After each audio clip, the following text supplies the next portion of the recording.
Assalamualaikum warahmatullahi wabarakatuh. Halo pemirsa TVRI Sulawesi Tengah dimanapun Anda berada.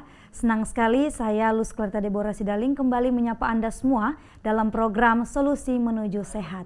Dan pemirsa, selama 1 jam ke depan kita akan berbincang-bincang mengenai dunia kesehatan. Dan pada kesempatan kali ini pemirsa, kita akan mengangkat satu topik, yaitu deteksi dini penyakit ginjal kronis atau yang biasa kita kenal dengan penyakit gagal ginjal. Dan pemirsa, Anda semua juga sebentar akan terhubung bersama kami di line interaktif kami yang akan tertera di layar kaca Anda. Dan kali ini pemirsa, kita akan membahas mengenai deteksi dini penyakit ginjal kronis ini bersama ahlinya, yaitu Dr. Budi Darmono Tulaka, spesialis penyakit dalam. Beliau merupakan Sekretaris Departemen Patologi Klinik Fakultas Kedokteran Universitas Tadulako, sekaligus dokter penyakit dalam di Rumah Sakit Undata Palu dan Rumah Sakit Samaritan Palu. Dan pemirsa, kita langsung saja menyapa dokter. Halo, selamat bertemu dokter. Selamat bertemu Mbak Luz. Gimana kabarnya? Baik dokter, bagaimana kabarnya dokter? Baik juga alhamdulillah. Saya panggil dokter Budi ya. Boleh. Iya, dokter Budi gimana nih di layanan di rumah sakit? Ya, layanan di rumah sakit seperti biasa, melayani dengan setulus hati ya. Melayani dengan setulus hati ya. Betul. So far so good ya. So far so good. Oke. Betul. Dan dokter Budi, dan kesempatan kali ini kita akan membahas mengenai deteksi dini penyakit ginjal kronis. Betul. Atau yang biasa banyak masyarakat, pemirsa TVRI di rumah juga kenal dengan penyakit gagal ginjal. Betul. Dan tentunya kita akan bahas mengenai penyakit ini, bagaimana mencegahnya ya sebentar juga, dan mungkin apa yang harus kita lakukan juga untuk menjaga kesehatan ginjal kita ya. Betul. Dokter Budi. Dan mungkin langsung saja nih dokter, kita membahas, kita buka dengan apa fungsi ginjal dokter. Oke, jadi Mbak Luz, sesuai temanya hari ini deteksi dini penyakit ginjal kronis. Ya. Jadi tentu saja ginjal ini organ penting ya, yang ada di tubuh manusia, salah satu organ penting, di mana fungsinya itu bermacam-macam. Dari memproduksi urin ya, kemudian sebagai keseimbangan kimiawi tubuh ya, kemudian menjaga stabilitas tekanan darah ya, dan juga salah satunya itu untuk obat-obat ya. Jadi untuk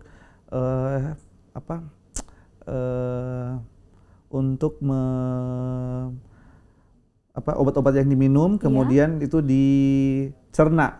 Nah, salah satunya itu lewat ginjal. Fungsinya seperti itu. Nah, jadi seperti itu ya fungsi ginjal. Jadi termasuk alat yang fungsi penting juga, berfungsi vital, betul. Iya, alat vital ya dalam tubuh kita ya. Ya, wah. Betul. Dokter nih, kita kan membahas penyakit ginjal kronis ya. Dan apa yang menyebabkan seseorang bisa terkena penyakit gagal ginjal, dokter? Oke. Nah, kalau berdasarkan etiologi dari Riskesdas 2018, ini Riskesdas ini adalah riset kesehatan nasional yang setiap 4 tahun diterbitkan oleh Kementerian Kesehatan. Itu datanya tuh ada 3 besar ya. 3 besar itu terdiri dari yang pertama, yang paling sering adalah hipertensi, atau yang dikenal oleh masyarakat itu darah tinggi. Iya, darah tinggi. Yang kedua adalah diabetes mellitus, atau yang dikenal oleh masyarakat adalah penyakit gula. Oh iya. Dan yang ketiga itu etiologinya itu tidak diketahui. Etiologi ini atau penyebabnya tidak diketahui. Yang ketiga. Tapi ada juga yang salah satunya lagi itu terkait asam urat. Oh, seperti itu ya. Betul. Jadi asam urat juga bisa menyebabkan gangguan fungsi ginjal. Berarti ada beberapa penyakit ya yang memicu terjadinya gagal ginjal ya. Betul. Tadi yang pertama darah tinggi atau hipertensi, kemudian yang kedua diabetes mellitus atau penyakit gula ya. Iya, penyakit gula. Jadi kedua ini memang yang paling sering. Yang paling sering ditemukan. Betul. Kalau pasien-pasien dokter di rumah sakit nih datang dengan keluhan seperti ini atau bagaimana? Betul. Jadi pasien-pasien yang sering datang di rumah sakit ini pada umumnya itu memiliki riwayat penyakit dahulu ya, atau riwayat penyakit sebelumnya. Kalau bukan darah tinggi, pasti diabetes. Begitu. Jadi dari data-data itu orang-orang dengan penyakit diabetes atau penyakit gula itu dalam kurun waktu 5 tahun itu sudah dapat memberikan efek samping hingga ke ginjal. Oh seperti itu, diabetes Betul. Yang paling memicu? Ya. Itu kira-kira bagaimana itu dokter? Jadi diabetes itu kalau istilahnya itu mother of disease. Ya. Jadi ibunya penyakit, sarangnya penyakit. Karena kenapa? Dengan penyakit gula, imunitas tubuh itu turun, kemudian mudah terserang penyakit, ya. Kemudian susah kalau kena penyakit susah sembuh apabila kalau gulanya tidak terkontrol, sehingga dapat menyebabkan berbagai macam penyakit. Nah, komplikasinya itu dapat dua, dia makrovaskuler dan mikrovaskuler. Artinya dia dapat memberikan komplikasi di pembuluh darah yang besar dan di pembuluh darah yang kecil. Jadi diabetes itu tidak cuman di ginjal, tapi mulai dari jantung, kemudian mulai dari mata, dan organ-organ lainnya itu bisa kena. Oh, jadi memang pemicu awalnya paling banyak ditemukan dari penyakit diabetes ya? Betul, penyakit diabetes. Datanya penyakit hipertensi yang paling banyak. Oh, itu kurang lebih 36% di Indonesia yang menderita hipertensi, kemudian diikuti dengan penderita penyakit gula, itu kurang lebih 30%. Jadi saling mengikuti itu. Oh, seperti itu. Berarti penyakit ginjal ini tidak datang dengan sendirinya? Betul, jadi penyakit ginjal itu tidak datang dengan sendirinya. Penyakit ginjal itu bisa dikarenakan penyakit dahulu atau riwayat penyakit dahulunya. Kemudian bisa juga karena didapat. Didapat ini bisa karena pola hidup. Iya. Salah satunya adalah mengkonsumsi obat tanpa resep dokter. Nah, jadi hobi beli hobi beli obat. Nah, hobi beli obat sendiri nih tanpa konsultasi dengan dokternya. Oh, itu berbahaya ya, dokter? Berbahaya. Bagaimana kalau kita cuma sakit panas ya? Biasanya kalau sakit panas ya paling obat-obat awal gitu. Biasa juga dikasih obat apa sih namanya itu untuk daya tahan tubuh kita? Vitamin-vitamin. Iya, itu bagaimana dokter kita mengkonsumsinya? Nah, prinsipnya itu selalu apa yang berlebihan dikonsumsi itu tentu tidak baik untuk tubuh ya. Iya. Jadi kalau hanya keluhan mungkin panas, kemudian diberikan obat demam ya, 1-2 kali tanpa resep dokter mungkin tidak apa-apa, tidak memberikan gejala. Yang dimaksudkan di sini ketika memberikan gejala di ginjal itu apabila obat-obatan yang diminum itu terus-menerus. Iya. Contohnya itu apa? Orang yang sakit asam urat nih. Sakit asam urat kan sakit kaki, bengkak. Nah, orang-orang hobi tuh beli obat-obat pereda nyeri. Nah, itu yang kalau diminum terus-menerus itu dapat menyebabkan gangguan di ginjal.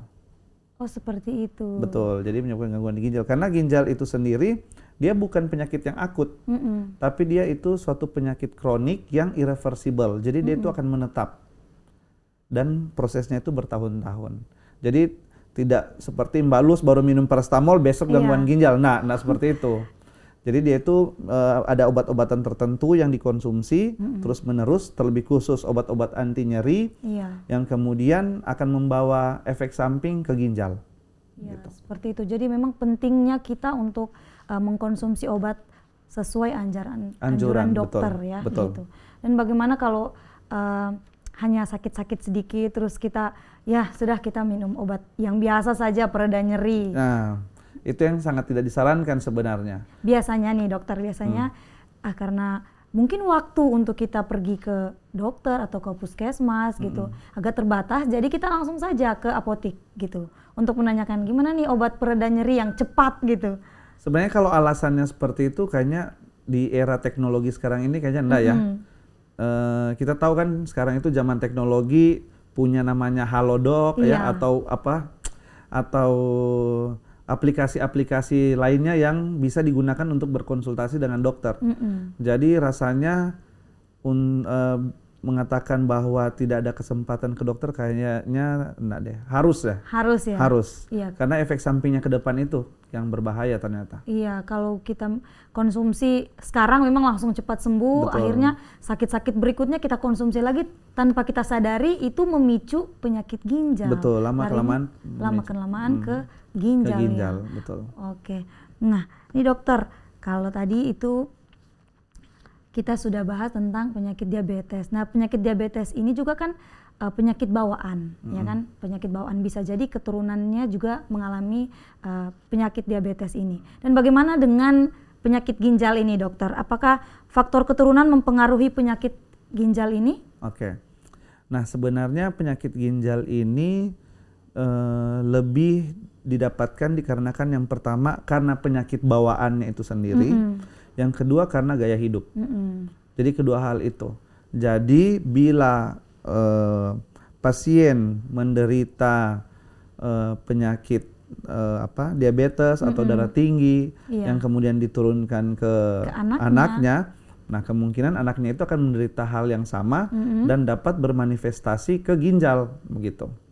Jadi ya seolah-olah bahwa ginjal itu diturunkan, tapi sebenarnya penyakit dasarnya itulah yang diturunkan. Oh, seperti itu. Berarti ketika sudah ada penyakit bawaan itu bisa ya? Itu bisa, itu kemungkinan seperti itu apabila tidak dikontrol dengan baik. Iya, seperti itu ya, dokter. Dan selanjutnya apa sih ciri-ciri, dokter, kita mau tahu nih ciri-ciri fisik atau gejala-gejala awal dari penyakit ginjal ini? Oke.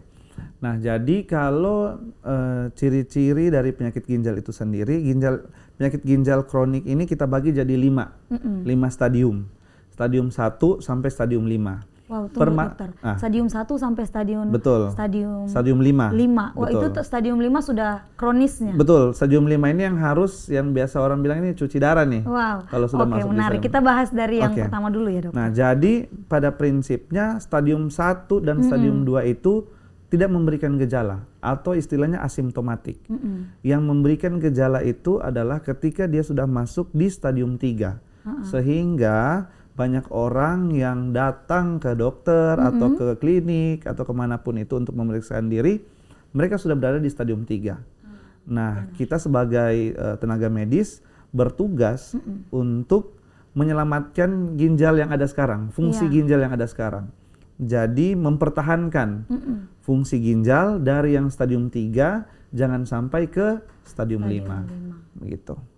Nah, gejalanya itu dengan lemah badan, lesu, kemudian kehilangan nafsu makan, gatal-gatal di kulit, kemudian anemia, mual muntah, demam bisa juga demam, kemudian gangguan pencernaan, bisa sampai diare, sampai bisa sesak napas, dan yang paling buruk-buruknya ya berujung kematian tentu saja. Itu paling buruknya. Paling buruk.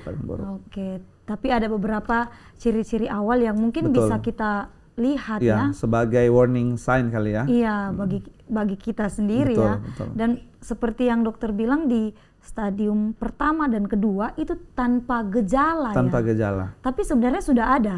Sebenarnya sudah ada. Jadi sebenarnya sudah ada penurunan fungsi ginjal.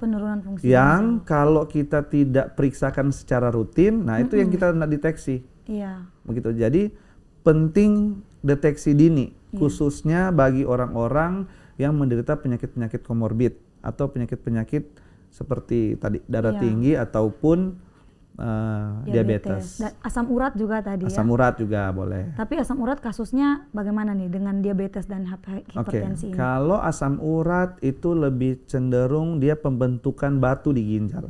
Jadi misalnya asam urat tinggi dalam kadar darah itu lebih cenderung dia akan membentuk batu di ginjal. Batu ginjal. Ya, membentuk batu di ginjal ini yang nantinya dapat menyebabkan penurunan fungsi ginjal. Nah, penurunan fungsi ginjal inilah yang nantinya menyebabkan terjadinya gangguan ginjal kronis. Menarik nih, tadi ada dokter sempat katakan batu ginjal. Nah, batu ginjal itu bisa disembuhkan dengan cara dilaser. Itu bagaimana, dokter? Oke. Jadi kalau masalah batu ginjal itu penanganannya itu bisa dilaser, bisa pembedahan. Atau bisa kita minum obat aja. Tergantung dari ukuran batu.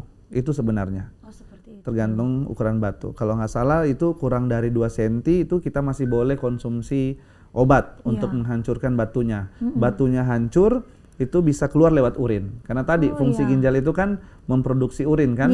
Jadi dia bisa keluar lewat urin. Nah, tapi kalau batunya itu ukuran besar, kemudian mungkin bercabang-cabang, nah itu harus pakai terapi lain. Terapi entah di laser atau dilakukan pembedahan. Itu sudah termasuk stadium apa kalau yang batu ginjal?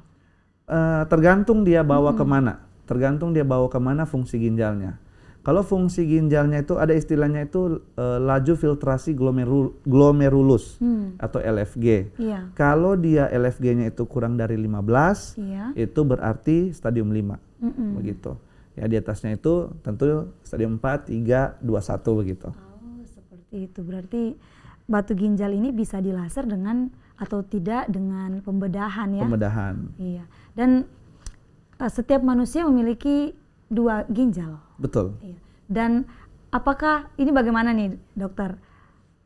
Dua-duanya berfungsi bagus ya kan? Terus kalau hanya satu yang berfungsi, apakah manusia masih bisa hidup?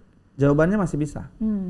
Ada tapinya. Iya. Tapi harus dijaga, harus dirawat dengan konsumsi obat-obatan, kemudian pola hidup, modifikasi gaya hidup, entah makanan atau minumannya dikonsumsi, serta mungkin ya olahraga. Oh seperti itu. Jadi memang kalau tinggal satu ginjal yang berfungsi, memang harus dijaga. Betul. Apa masih bisa minum obat? Minum obat boleh, Boleh. tentu saja yang tidak menyebabkan gangguan di fungsi ginjal. Catatannya selalu itu.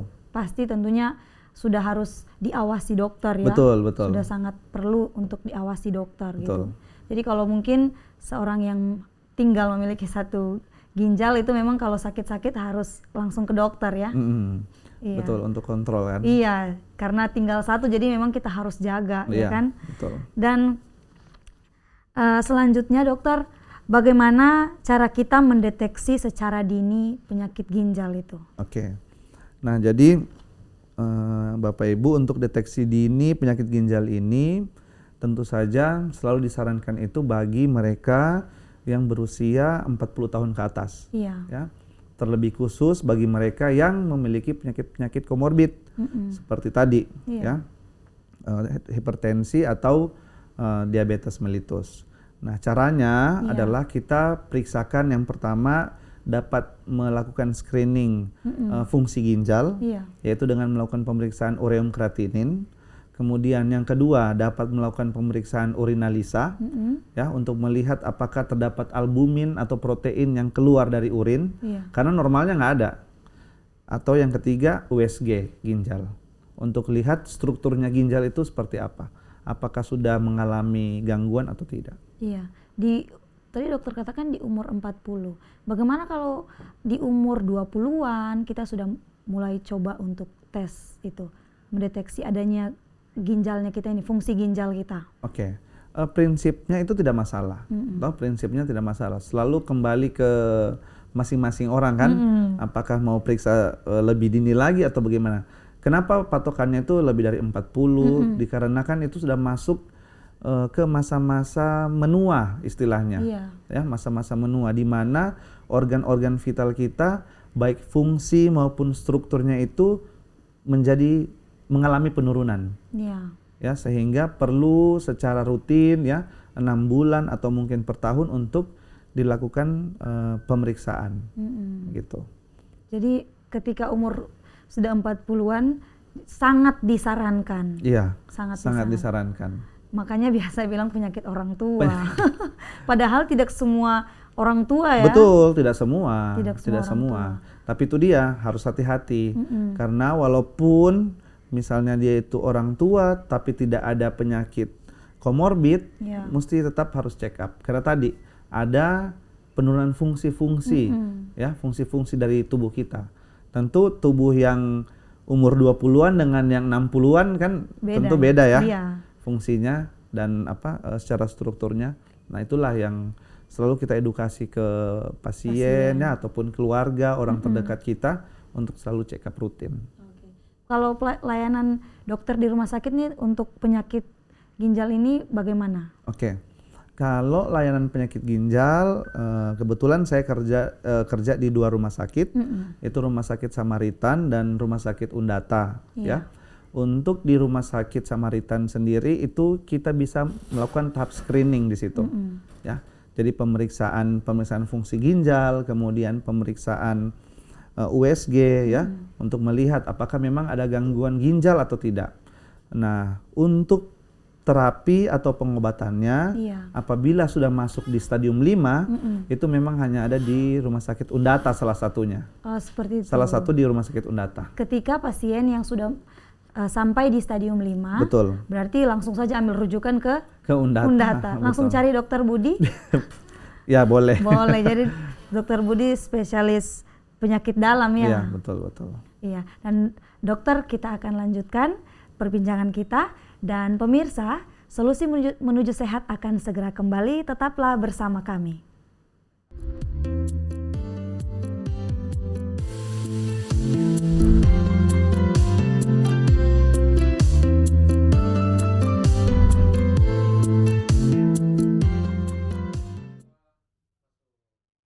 Pemirsa, terima kasih Anda masih bersama kami di program Solusi Menuju Sehat. Dan kami masih membahas tentang deteksi dini penyakit ginjal kronis bersama Dr. Budi Darmono Tulaka, spesialis penyakit dalam. Dan pemirsa, kami juga membuka line interaktif untuk Anda semua yang akan menanyakan seputaran penyakit gagal ginjal dan akan langsung dijawab oleh dokter yang selaku narasumber kita pada kesempatan kali ini. Oke pemirsa, kita lanjutkan dokter sambil menunggu penelpon nih. Oke, kita lanjutkan bincang-bincang kita yang tadi ya. Dokter tadi dokter bilang hanya di Undata, bukan cuma di Undata ya tadi adanya terapi ginjal. Ya, ada juga di Anutapura kalau nggak salah. Di Anutapura ya. Betul. Ya. Jadi pemirsa, satu informasi juga untuk Anda semua yang ingin terapi ginjal itu ada di Rumah Sakit Undata dan ada di Rumah Sakit Anutapura Palu. Iya. Dan lanjut nih pertanyaannya, kapan seseorang bisa divonis terkena penyakit ginjal yang kronis nih, dokter? Oke, nah jadi sesuai definisinya penyakit ginjal kronis atau gangguan ginjal kronik itu merupakan suatu penyakit menahun yang menyebabkan gangguan dari fungsi dan atau struktural. Yang sifatnya itu irreversible atau menetap. Yang ditandai dengan apa? Laju filtrasi glomerulusnya yang menurun. Jadi kemampuan filtrasi dari ginjal itu sendiri yang menurun. Nah, itu kita sudah bisa gambarkan bahwa ini udah ada penyakit ginjal. Seperti itu. Betul. Kalau ciri-cirinya? Ciri-cirinya ya seperti tadi yang sudah disampaikan, bahwa ciri-ciri orang dengan penyakit ginjal itu selalu datang dengan lemah, letih, ya, lesu, kemudian ada tanda-tanda anemia, ya, kemudian wajahnya pucat, ya, kemudian ada keluhan gastrointestinal juga, ya, saluran pencernaan seperti mual muntah, ya, diare. Ya itu sesak napas, bahkan sampai bisa penurunan kesadaran sampai begitu. Sampai seperti itu. Betul. Ketika sudah sampai di stadium 5. Stadium 5 ya, yang biasa kita dengar dengan ginjal kronis. Itu sudah gagal ginjal ya. Gagal ginjal, betul. Oke, dan bagaimana nih dokter dengan sering buang air kecil? Apakah salah satu faktor juga adanya penyakit ginjal? Oke. Nah, kalau sering buang air kecil itu kita harus waspadai ciri-ciri dari penyakit diabetes. Oh, seperti itu. Ya, salah satunya itu. Kemudian bisa juga karena penyakit prostat pada laki-laki atau mungkin infeksi saluran kemih yang biasa atau sering terjadi pada perempuan. Jadi serta-merta kalau keluhan sering kencing itu tidak serta kita ambil konklusi bahwa penyakit ginjal, tidak. Justru pada pasien-pasien dengan gangguan ginjal tahap 5 ya, atau stadium 5 itu mereka tidak ada buang air kecil lagi. Itu sama sekali sudah sama tidak sekali, betul. Oh, jadi cairan itu nantinya akan dikeluarkan lewat apa istilahnya hemodialisa atau cuci darah yang orang tahu. Oh, seperti itu. Betul. Berarti yang sudah di tahap stadium 5 itu sudah tidak buang air kecil lagi. Iya, kebanyakannya begitu. Tapi ada juga yang masih buang air kecil, begitu. Jadi saya tidak bilang juga kalau stadium 5 terus tidak buang air kecil, tidak. Tapi stadium 5 itu masih ada yang buang air kecil, tapi volumenya yang volumenya yang mulai berkurang. Berarti bagaimana itu?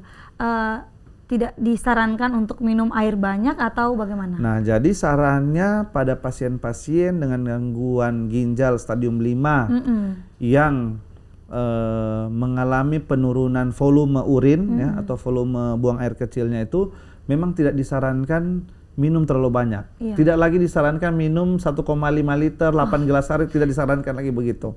Prinsipnya itu jadi seperti ini. Apa yang dikeluarkan itu juga yang dikonsumsi. Iya. Jadi selalu diedukasi kepada pasien-pasien yang memiliki gangguan ginjal untuk menampung urin mereka, sehingga ada gambaran kurang lebih berapa konsumsi air yang bisa kita gunakan setiap hari. Oh, seperti kurang itu. lebih begitu. Kalau untuk kita nih dokter, itu biasanya berapa liter yang dianjurkan untuk kita, yang kita tanpa penyakit ginjal ya? Kalau untuk orang sehat yang dianjurkan itu adalah 8 gelas sehari, atau itu kurang lebih 1,5 sampai 2 liter untuk sehari. Itu yang tanpa penyakit ginjal, ya? betul. Baiknya untuk ginjal ya? Betul. 8 gelas. Betul. Kalau terlalu banyak juga? Ya enggak apa-apa. Enggak apa-apa ya? Jadinya sering kencing. Oh iya, itu lagi. Dan kalau untuk yang mungkin sudah masuk di stadium 3 gitu, itu bagaimana, yang sudah ada gejalanya, itu bagaimana? Nah, pada pasien-pasien yang masuk di stadium 3 itu tentu saja kita bertugas untuk mempertahankan ya, mempertahankan fungsi ginjalnya agar tidak sampai ke stadium 5. Caranya adalah yang pertama, apabila dia memiliki riwayat penyakit hipertensi, otomatis konsumsi garam-garaman itu harus dikurangi. Kemudian kalau menderita diabetes berarti konsumsi gula, yang manis-manis yang manis-manis itu harus dikurangi. Kemudian bisa kita tambahkan juga biasa vitamin sih. Vitamin untuk menjaga ginjal itu agar tetap respon, agar tetap sensitif lah istilahnya. Dan ini dokter, 8 gelas sehari kita yang tanpa penyakit ginjal. Ketika kita minumnya hanya 6 gelas air putih, 2 gelasnya minuman manis, itu bagaimana dokter? Apa sudah cukup 8 gelas? Atau terhitung kurang? Itu cukup sebenarnya, karena kan air. Masalahnya adalah 2 air yang manis itu. Jangan sampai 2 air yang manis itu yang sering dikonsumsi, itu nantinya dapat menyebabkan penyakit yang lain di kemudian hari. Iya, seperti itu. Jadi jangan terbalik, 2 air putih, 6 yang minuman manis. Soda ya, yang sering minuman soda itu sebaiknya dihindari. Iya, soalnya kalau minum ini kan ya namanya sudah tenggorokan sudah enak, ya enggak usah lagi. Sudah lupa lagi. Betul. Untuk minum. Padahal tadi cuma minum soda. Ternyata yang dibutuhkan ginjal kita ini air putih. Air putih, betul, air mineral. Iya, betul. air mineral itu. Dan tadi kita dokter sudah bilang caranya untuk mengeluarkan cairan pada pasien yang sudah di stadium 5 yaitu cuci darah, ya kan? Dan bagaimana dengan pasien yang sudah sampai di cuci darah ini, dokter? Dan kapan seseorang sudah harus cuci darah? Oke, nah jadi seperti tadi yang sudah dijelaskan bahwa gangguan ginjal itu ada 5 stadium, dan yang paling terakhir itu adalah stadium 5, di mana nilai dari LFG-nya itu kurang dari 15. Nah, dia disarankan untuk cuci darah ketika fungsi ginjalnya memang sudah menurun ke stadium 5, apalagi ditambah dengan keluhan-keluhan seperti sesak napas, ya, kemudian penurunan kesadaran, ya, atau mungkin ureum kreatininnya itu sangat meningkat jauh, sehingga memang disarankan untuk cuci darah. Nah, untuk terapinya, istilahnya itu terapi pengganti ginjal, itu istilahnya. Jadi orang-orang yang menderita gangguan ginjal stadium 5, kemudian disarankan untuk terapi pengganti ginjal, itu pilihannya ada 3. Yang pertama adalah CAPD istilahnya. Jadi CAPD ini adalah proses cuci darah yang dibuat di dalam perut kita sendiri. Jadi ada dimasukkan cairan dialisat di dalam perut, kemudian nanti itu setiap hari, 1 hari 4 kali diganti. Itu prosesnya seperti itu. Iya. Yang kedua itu adalah hemodialisa. Hemodialisa itu yaitu tadi cuci darah yang menggunakan alat. Yang kemudian alat itu nantinya akan berputar, kemudian akan mengeluarkan racun-racun ya. Kemudian darah yang bersih kemudian dimasukkan ulang ke dalam tubuh. Dan yang ketiga itu adalah transplantasi. Transplantasi ginjal. Itu yang dilakukan. Nah, jadi untuk cuci darah ini sendiri dokter itu disarankan berapa kali? Mungkin sehari atau mungkin seminggu berapa kali gitu. Apakah pasiennya itu nginap di rumah sakit atau bisa pulang gitu? Oke. Nah, jadi kita itu selalu melihat kondisi klinis pasien. Ya. Kondisi klinis maupun patokan laboratorium dari fungsi ginjal pasien. Biasanya ya, ini biasanya itu disarankan tidak lebih dari 48 jam. Ya, tidak kurang dari 48 jam. Jadi harus ada jeda waktu 48 jam untuk setiap kali pasien itu cuci darah. Sehingga hitungannya itu seminggu itu 2 sampai 3 kali. Seminggu 2 sampai 3 kali. Betul, seminggu itu 2 sampai 3 kali untuk cuci darah. Pertanyaan selanjutnya, harus nginap tidak? Iya. Jawabannya tidak. Oh, seperti itu ya. Ya, jadi jawabannya itu pasien masih boleh pulang ke rumah, beraktivitas ya. Seperti biasa, jadwal untuk cuci darah atau hemodialisa baru pasiennya datang ke rumah sakit. Seperti itu. Betul. Jadi enggak harus pasien tinggal terus di rumah sakit, enggak seperti itu. Jadi sekitar mungkin seminggu 3 kali ya. Ya, seminggu ya 2-3 kali seperti 2-3 kali yang disarankan ya. Ya. Dan mengapa cuci darah ini penting dokter dan menjadi salah satu penanganan atau pengobatan untuk gagal ginjal yang sudah sampai stadium 5? Oke. Jadi tadi kan 3 pilihan ya. Jadi cuci darah ini bukan serta-merta jadi pilihan utama. Iya. Ya. Serta-merta pilihan utama karena banyak faktor resiko lah. Iya. Kalau kita mau cuci darah. Tapi memang di kenyataan di lapangan memang selalu disarankan seperti itu. Nah, pertanyaannya mengapa? Karena itu dia tadi, kembali lagi ke fungsi ginjal. Jadi fungsi ginjal itu salah satunya itu adalah metabolisme dari racun-racun di dalam tubuh. Sehingga kalau racun-racun itu tidak dikeluarkan lewat fungsi ginjal ini sendiri, tentu akan menjadi racun bagi tubuh kita. Sehingga dia perlu dikeluarkan, kemudian darah yang bersih itu kemudian pakai alat dimasukkan kembali nih ke tubuh kita. Jadi diputar gitu. Diputar ya, dia kayak mesin, kemudian dia ada putaran begitu diputar. Iya, jadi bersih ya kan? Iya. Bersih kembali darahnya dari racun-racun. Iya. Tidak langsung bersih juga karena dia itu ada proses. Jadi tidak serta-merta satu kali cuci darah langsung hilang semua, enggak seperti itu. Jadi dia itu berproses dan proses itu tentu memakan waktu. Ya. Jadi kita selalu edukasi ke pasien bahwa Bapak Ibu tidak serta-merta Bapak Ibu cuci darah sekali terus besok langsung bisa lari-lari, bisa langsung apa, enggak. Dia itu tetap butuh proses. Selalu kembali tergantung ke individu masing-masing.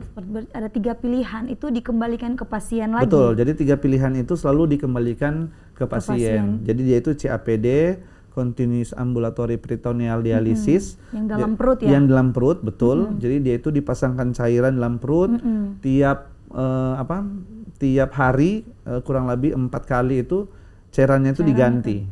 Betul, itu diganti. Kemudian yang kedua itu hemodialisa, ya, cuci darah. Yang ketiga itu transplantasi. Paling mahal nih transplantasi nih. Wow, gitu ya. Kenapa dia bisa paling mahal? Atau mungkin karena paling mahal dan paling ribet kali ya. Iya. Karena harus mencari donor yang match. Seperti itu. Iya, belum tentu kakak beradik itu mau match.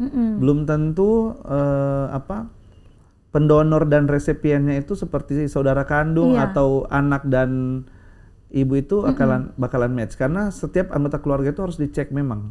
Harus dicek terlebih dahulu. Kalau yang dokter sering sarankan kepada pasien itu apa? Yang mungkin resikonya tidak terlalu tinggi gitu untuk pasien gagal ginjal. Oke. Jadi prinsipnya untuk orang-orang dengan usia produktif, dalam artian masih ngantor ya, masih beraktivitas seperti biasa, itu memang lebih disarankan CAPD. CAPD. Betul, karena CAPD yang tadi yang di dalam perut, karena CAPD itu bisa dilakukan di rumah. Oh, seperti itu. Ya, bisa dilakukan di rumah, tidak harus memakan waktu ke rumah sakit lagi, seperti itu. Nah, kalau mungkin sudah berusia lanjut, kemudian aktivitas juga sudah tidak ada, ya mungkin hemodialisa. Tapi masing-masing pilihan itu punya plus minusnya lah. Oh, seperti itu. Ya, jadi masing-masing entah dia mau cuci darah atau dia hemodialisa HD atau dia mau CAPD, dua-dua itu tentu punya plus minusnya.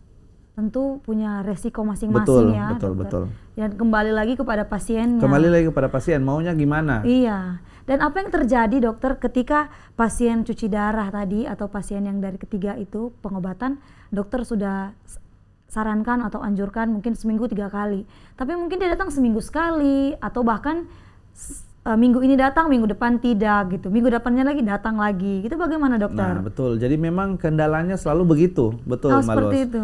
Kendalanya seperti itu. Apalagi buat pasien-pasien yang tinggalnya itu agak jauh atau jauh dari pusat adanya hemodialisa ya. Seperti tadi ya, kalau di Kota Palu itu Undata dengan Anutapura kalau nggak salah, yang memang punya fasilitas hemodialisa. Tentu saja masalah yang akan terjadi adalah keluhannya itu akan semakin berat. Karena racun-racun yang tadi seharusnya dikeluarkan akhirnya tertimbun lagi dalam darah, ya, menyebabkan efek-efek samping yang luar biasa tentu saja.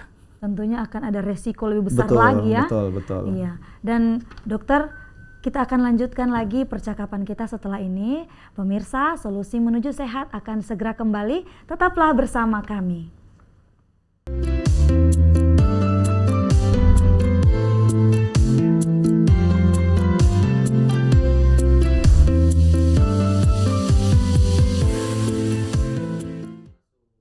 Pemirsa, terima kasih Anda masih bersama kami di program Solusi Menuju Sehat. Kami masih membahas mengenai deteksi dini penyakit ginjal kronis bersama Dr. Budi Darmono Tulaka, spesialis penyakit dalam. Dan tadi dokter, kita sudah bincang-bincang mengenai pasien dengan cuci darah ya. Dan apakah pasien ini bisa dinyatakan sembuh total dari, mungkin dia sudah penyakit stadium 5, dan apakah saat dia sudah cuci darah itu bisa dinyatakan dia bisa sembuh total nih atau bagaimana? Oke. Ya, jadi memang pertanyaan yang selalu ditanyakan itu, dok bisa nggak ini berhenti cuci darah? Iya. Nah, jawabannya itu bisa ya, bisa tidak. Seperti itu lagi. Ya, jawabannya bisa ya, bisa tidak, tergantung dari etiologinya atau penyebabnya. Iya. Nah, kita tahu bahwa penyebabnya itu yang paling sering tadi adalah hipertensi, darah tinggi dan diabetes atau penyakit gula. Iya. Yang dimana darah tinggi ataupun diabetes ini itu tidak bisa sembuh. Iya. Kan? Tidak bisa sembuh, bisanya itu hanya terkontrol. Dikontrol saja. Dikontrol lewat modifikasi gaya hidup maupun obat-obatan yang dikonsumsi. Iya. Sehingga apabila gangguan ginjalnya itu diakibatkan karena penyakit komorbid seperti tadi, maka tidak bisa. Tidak bisa. Jawabannya harus terus-menerus untuk dilakukan terapi pengganti ginjal. Kalau etiologinya atau penyebabnya itu seperti batu ginjal, nah itu istilahnya adalah terapi supporting ginjal. Nah, kalau terapi supporting ginjal itu dapat dihentikan cuci darahnya apabila batunya kemudian dikeluarkan, kemudian fungsi ginjalnya itu membaik. Seperti itu. Seperti itu. Jadi ya tergantung dia bisa berhenti atau tidak, itu tergantung dari etiologi dasarnya, penyebab dasarnya dari penyakit ginjal itu sendiri. Iya, berarti seperti juga yang kita sudah bahas, ketika sudah disarankan, dianjurkan untuk berapa kali cuci darah itu harus diikuti. Jadi harus dengar-dengaran sama dokternya. Dengar-dengaran, betul. Iya, sehingga tidak terjadi yang lebih parah lagi betul, dokter. Betul. Jadi memang pemirsa, kita sebagai pasien juga harus dengar-dengaran kepada dokter, dan terutama kita harus juga mengkonsumsi obat-obatan sesuai dengan anjuran dokter. Betul. Nah, lanjut dokter. Kalau tadi kita sudah bahas mengenai penyebabnya ya, mungkin ini sedikit agak menakutkan ya bagi kita juga. Dan tadi juga bukan hanya di umur 40 tahun yang bisa terkena ya, ternyata di umur 20-an juga bisa terkena ya dokter. Ya bisa, jadi memang di umur 20 tahun itu memang pada prinsipnya lebih ke arah penyakit-penyakit autoimun. Ya, Seperti itu. lebih ke arah penyakit autoimun yang nantinya dapat menyebabkan gangguan fungsi ginjal. Jadi mereka yang memiliki penyakit-penyakit autoimun ya, seperti mungkin GNC ya, atau penyakit-penyakit lain itu memang dapat menyebabkan gangguan fungsi ginjal. Dari situ ya di umur 20-an. Jadi kita harus hati-hati memang Betul. ya dari sekarang. Betul. Dan bagaimana sih dokter ciri-ciri kita ini memiliki ginjal yang sehat seperti itu? Bagaimana sih? Ciri-ciri ginjal yang sehat tentu saja kencing tidak berbusa contohnya. Kemudian kencing warnanya apa ya, bening, putih apa bening Iya, ya? bening ya. Bening ya. Kemudian seringkali biasa tidak nyeri pinggang ya, tidak nyeri di kedua pinggang. Nah, mungkin itu sih. Oh seperti itu. Jadi nyeri kedua pinggang juga mungkin sebagai warning saja Warning ya bagi kita. sign ya, betul. Jadi biasanya, aduh sudah sakit-sakit pinggang nih, kayaknya harus banyak-banyak minum air. Betul. Mungkin bisa kita perbaiki di situ dulu ya. Betul. Jadi perbaiki di situ dulu, perbaiki di tahap itu dulu. Iya, dan selanjutnya jika terus berlanjut ya pasti harus cepat-cepat Memeriksakan diri. ke dokter Betul. gitu.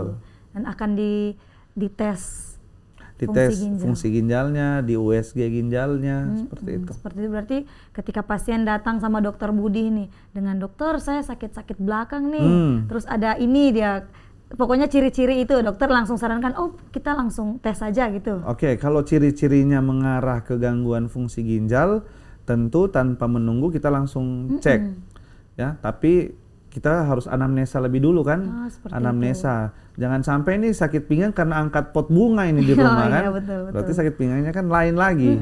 Nah makanya harus dianamnesa terlebih dahulu, kemudian ditanyakan di pemeriksaan fisik ya. Iya. Apabila memang menunjang ke arah gangguan ginjal, tentu kita akan periksakan fungsi ginjal, kemudian urinalisa ataupun di USG. Iya. Gitu.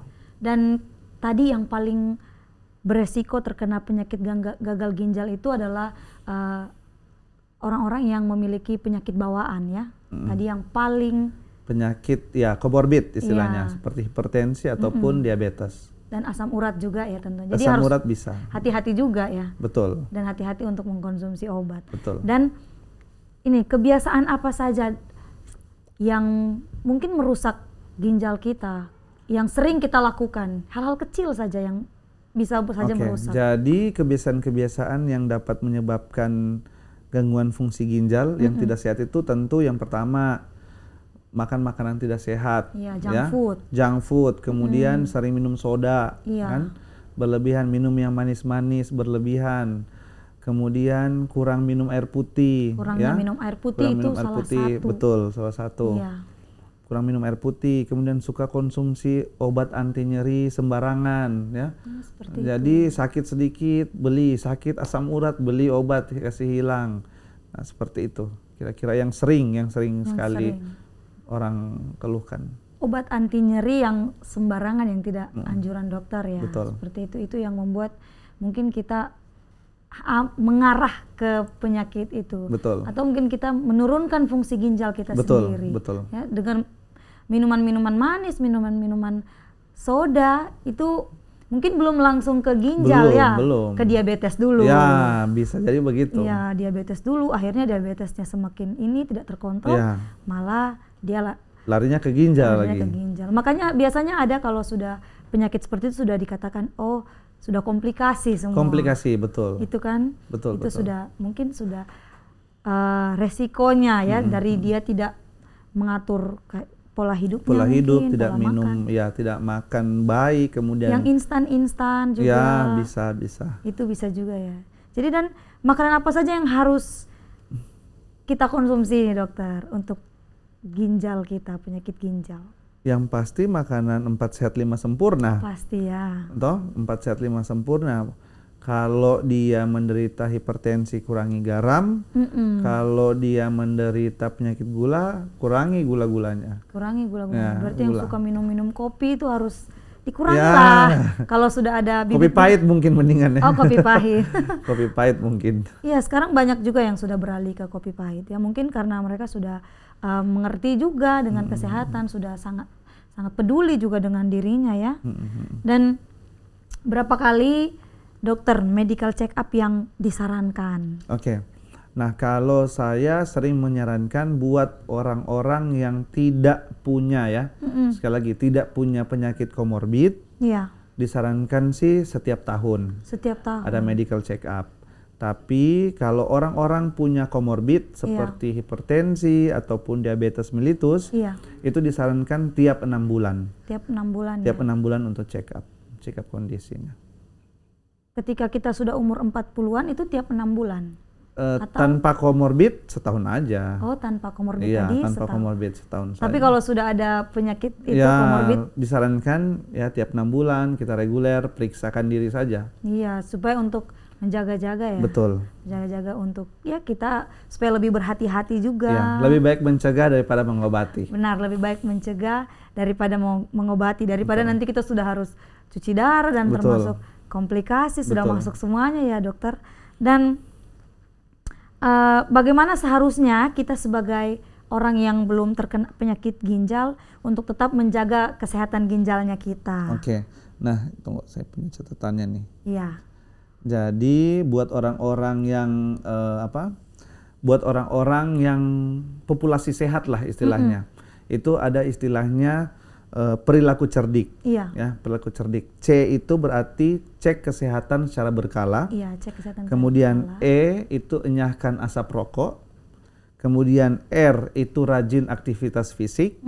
Kemudian D itu diet sehat dengan kalori yang seimbang. Kemudian I itu istirahat yang cukup. Dan K kelola stres. Kelola stres. Betul. Istirahat yang cukup, kelola stres itu bisa membantu kita. Bisa membantu. Setidaknya bisa membantu kita untuk populasi yang sehat supaya bisa sehat di masa tua nanti. Iya. Bagaimana dengan orang yang sering begadang nih dokter? Apa bisa dia memicu juga ke penyakit? Orang yang begadang itu bukan lebih condong ke arah metabolisme. Jadi perubahan metabolisme. Karena orang yang sering begadang dengan tidur yang tidak cukup, kita harus ketahui bahwa ketika kita tidur di malam hari itu proses di mana pembentukan sel darah merah. Proses di mana tubuh itu beristirahat untuk membangun energi yang baru di pagi hari. Sehingga kalau tidak istirahat dengan cukup, tentu saja sel darah merahnya produksinya tidak maksimal. Kemudian energi yang dihasilkan juga tentu tidak maksimal. Sehingga akan ada perubahan metabolisme. Tubuh bisa menjadi lebih gendut ya. Kemudian makan jadi tidak terkontrol ya. Lebih nafsu makannya mungkin lebih banyak dari seperti biasanya. Padahal itu tidak sehat ya. Betul. Karena mungkin sering begadang jadi metabolisme tubuh itu yang terganggu ya. Betul. Ya, dan apakah penyakit ginjal ini bisa sembuh benar-benar total gitu? Sembuh total atau tidaknya sekali lagi itu tergantung dari penyebab ya, dari penyebabnya. Seperti tadi yang sudah disampaikan bahwa penyebabnya apabila orang-orang dengan hipertensi atau orang-orang dengan diabetes, nah itu tentu saja tidak bisa disembuhkan. Jadi itu akan rutin. Terapi pengganti ginjalnya akan rutin. Beda semisalnya orang-orang dengan contoh batu ginjal. Ketika batunya itu dikeluarkan atau dihancurkan, kemudian fungsi ginjalnya itu membaik, tentu pilihan untuk terapi pengganti ginjal itu sudah tidak perlu lagi. Jadinya dia itu terapi supporting ginjal begitu. Jadi itu hanya support supaya fungsi ginjalnya jadi baik lagi. Begitu. Seperti itu. Jadi hanya bisa menyupport supaya fungsi ginjal ini bisa berfungsi lagi dengan bisa baik. Berfungsi, betul. Iya, dan dokter bisa berikan sedikit kesimpulan atau pesan nih untuk pemirsa TVRI yang ada di rumah juga, dan tentunya agar mereka bisa lebih aware dengan penyakit ini dan mungkin juga bisa mereka untuk menjaga kesehatan ginjal pemirsa. Silakan dokter. Jadi Bapak Ibu, sebagaimana tema kita di hari ini, yaitu deteksi dini dari penyakit ginjal kronis, yang kita ketahui bersama bahwa Sulawesi Tengah itu masuk 5 besar dari penyakit ginjal kronis ya. Jadi rata-rata orang di Sulawesi Tengah itu memiliki gangguan ginjal, apapun penyebabnya. Nah, oleh karena itu hal-hal yang perlu dilakukan apabila kita memiliki penyakit-penyakit komorbid seperti hipertensi, kemudian penyakit gula atau diabetes, tentu saja yang pertama modifikasi gaya hidup ya. Harus makanannya diatur ya, diet kalorinya seimbang, kemudian aktivitas fisiknya dijaga ya, seminggu 3 kali olahraga dengan minimal 30 sampai 40 menit. Kemudian harus minum obat teratur. Jadi jangan, pasien-pasien sampai hari ini masih bertanya, dok nggak apa-apa kalau minum obat terus-menerus?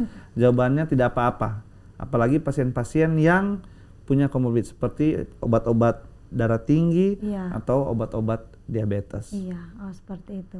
Dan dokter, terima kasih untuk bincang-bincang kita di kesempatan kali ini ya. Banyak sekali hal yang kita dapatkan, pemirsa di rumah juga dapatkan, dan tentunya perbincangan kita berharap juga agar pemirsa di rumah boleh lebih memahami lagi dan tetap menjaga kesehatan, bukan cuma kesehatan tubuh tapi kesehatan ginjal kita. Dan terima kasih Dokter Budi. Dan pemirsa, saya Luz Clarita Deborah Sidaling pamit undur diri. Sampai jumpa di Solusi Menuju Sehat lainnya. Wassalamualaikum warahmatullahi wabarakatuh.